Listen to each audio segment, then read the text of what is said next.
လူတွေရဲ့အကြီးမားဆုံးကွာခြားချက်ကတဲ့ချမ်းသာကြွယ်ဝမှုမဟုတ်ဘူးတဲ့။ဘာလဲဆိုရင်အတွေးအမြင်ဖြစ်တယ်ပေါ့။ငယ်ရွယ်စဉ်ကကျွန်တော်တို့ချမ်းသာတဲ့သူတွေနဲ့ပေါင်းရင်တဲ့အောင်မြင်မှုနဲ့ပိုနီးနိုင်တယ်လို့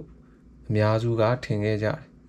။နောက်ကြမှာလူတစ်ယောက်ကိုတကယ်ပြောင်းလဲစေတာကတခြားသူရဲ့ချမ်းသာကြွယ်ဝမှုမဟုတ်ဘဲနဲ့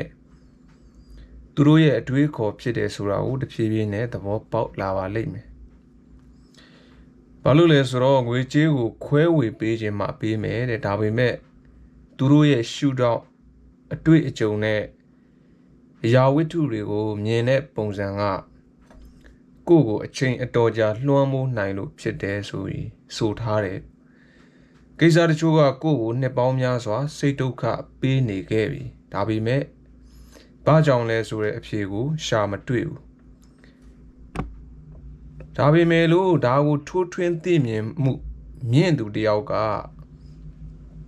ရှုတော့ပြောင်းကြည့်လိုက်တာနဲ့ပြဿနာကိုသူရှင်းရှင်းလင်းလင်းမြင်တယ်ကိုကထွက်ပေါက်မရှိတဲ့လမ်းပိတ်တစ်ခုတည်းရောက်သွားပြီလို့ထင်တယ်ဘေးမှာအခြားလမ်းတစ်ခုအမြဲရှိနေတယ်လို့ကိုသူမြင်စေတယ်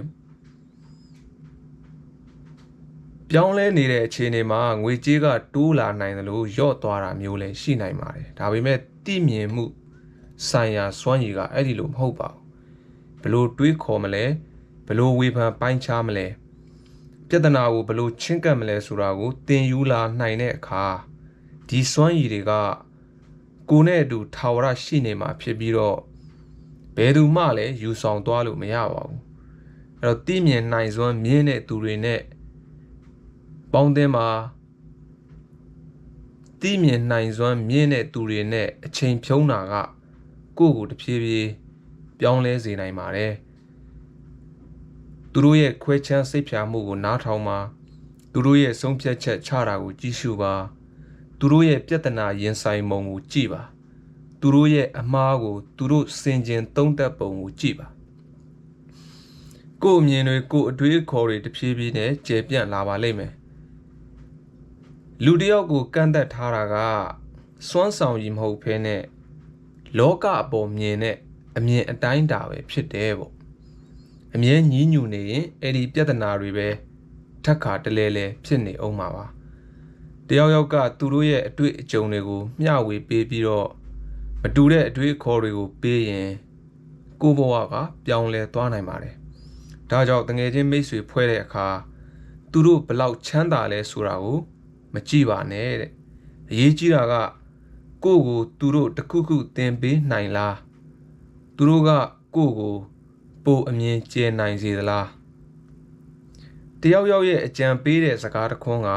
ကိုယ့်ကိုနှစ်ပေါင်းများစွာစံတဝါဝါဖြစ်စေနေဒါထက်ပိုတန်ဖိုးရှိနိုင်ပါတယ်ပေါ့တကယ်တန်ဖိုးရှိတာက